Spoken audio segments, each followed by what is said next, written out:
देवता पूजा और दिवाली डे कति हो दादा आज डे 3 अफ दिवाली है त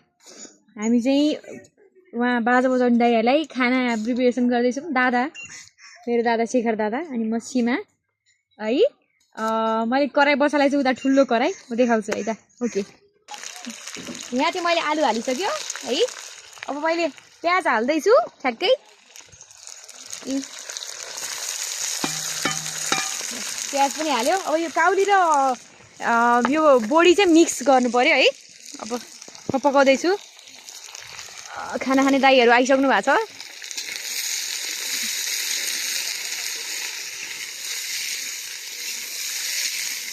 मैले चाहिँ यो 11-12 जनाको लागि प्रिपेरेसन गर्दैछु खानेकुरा सपना है भन्न त उसलाई चाहिँ हात पोल्यो क्या भर्खर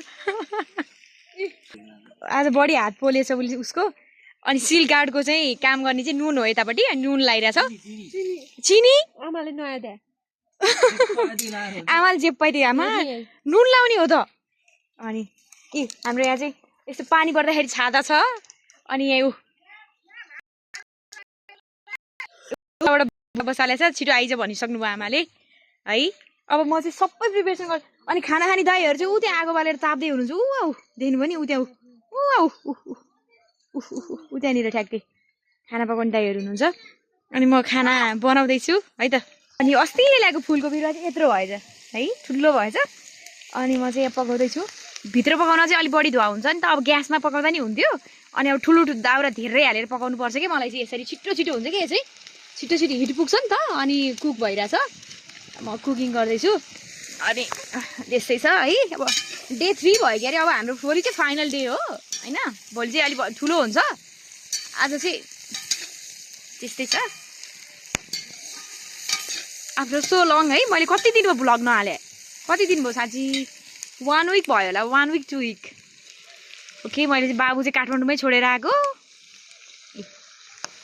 यहाँ छ पाक्दैछ अब यो राखिदिने हो सबै कुराहरू है यो चाहिँ कहाँ हो भने रामेछापको सालु भन्ने ठाउँ हो अनि मन्थली नगरपालिका 4 सालु हो यो चाहिँ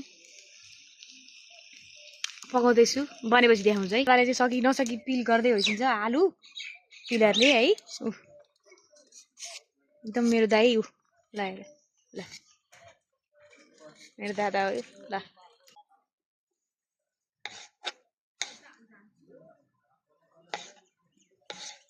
गोलबेटा काट्दैछु म चाहिँ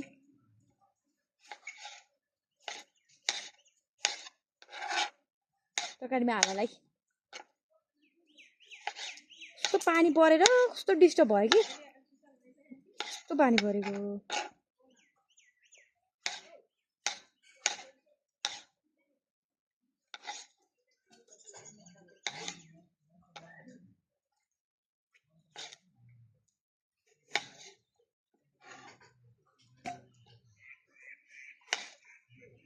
किरा हो क्या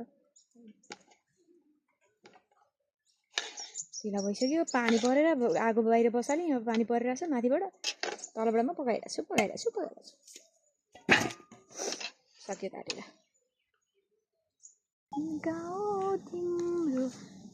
कहाँ होला कसको ए के भन्दै थिएँ त्यो आएको भए त यस्तो हुन्थ्यो होला भने होला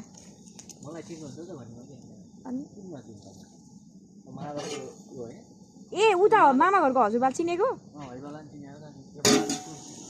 बोल्न सक्छ है आगोमा चाहिँ अलिक बढी हिट हुन्छ कि ग्यासमा भन्दा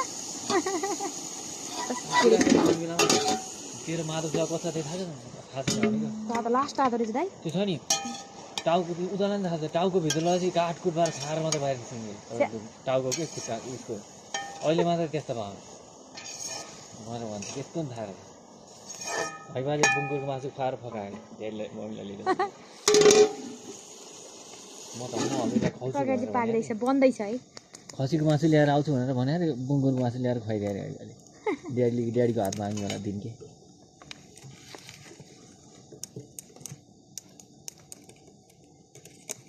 तर बाख्रा बस्नु त हेर्नु पर्दैन नि कराइहाल्छ नि ए नानी बाख्रा बस्नु करायो भनिहाल्छ नि ड्याडीले बुढाहरूले यस्तो छ म ब्याकग्राउन्डमा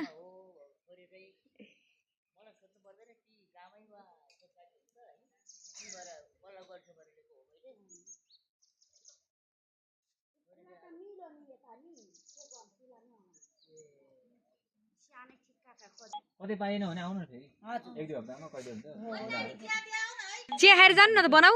पर्दैन नानी पर्दैन खानै खानु होइन भने पर्दैन पर्दैन त्यो भन्नु नि ठुलो कुरो राम्रो भन्नु हस् दिदी हस् झन्नै बुझ्नु दिनु भएर म हामीले सोच्छु होइन कि मैले त तपाईँलाई सित्तैमा लानु भने मम्मीले दिनुहुन्न के नानी सिस्टेम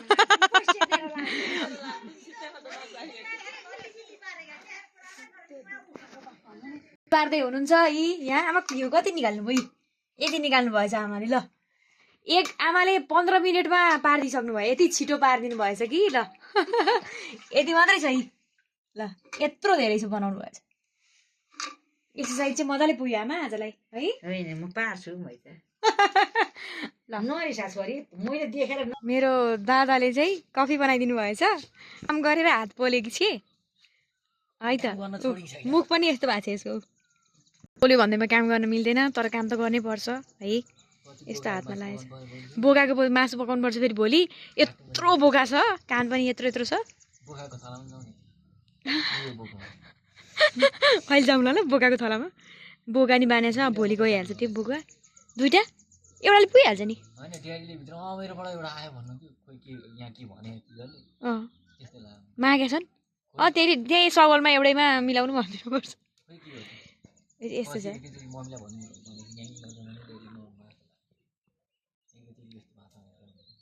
नेक्स्ट इयर भनिदिनु भइहाल्छ नि होइन बहिनी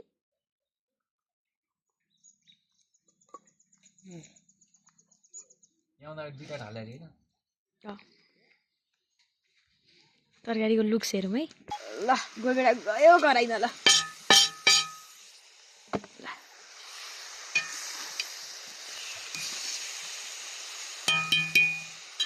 अब यसमा मसला जान्छ त्यस्तो नभन् क्या त्यस्तो नभन् बितेको कुराहरूलाई दिदी नभएर हो क्या मिलाउने दिदी भए मिलाइहाल्नु थियो दादी अरूलाई तल माथि आएर मम्मीले आमालाई भ्लगमा छौँ है हामी मैले नि आमालाई नाफी जान्नु भनिरहेको म त घिउको कुरामा परिरहेको मलाई त्यस्तो लागिरहेको तपाईँले घिउ कहाँ राख्नु अघि यति धेरै थियो भने केले मलाई नि त्यस्तो डर लागिरहेको थियो धन्न होइन रहेछ फाइनली तरकारी रेडी भइसक्यो मैले मोही खाएर आएको मिठो मोही आमाले पार्नु भएको तरकारी चाहिँ रेडी भयो तरकारी ल म अब खन्याउँदैछु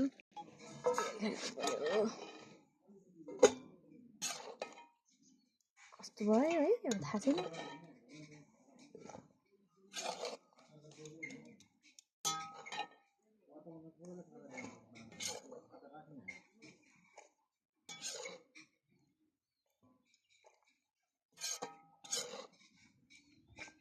के ल्याउनु भएको दादा के ल्याउनु भएको हजुरले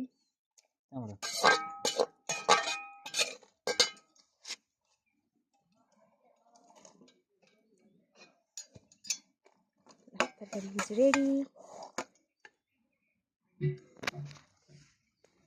यस्तो भएछ रेडी गर्दैछु सबैले 4-5 जना त्यो बाजा बजाउने दाइहरूलाई चाहिँ खाना दिला भयो कि त्यही भएर बनाउँदैछौँ हामी कस्तो राम्रो टाइममा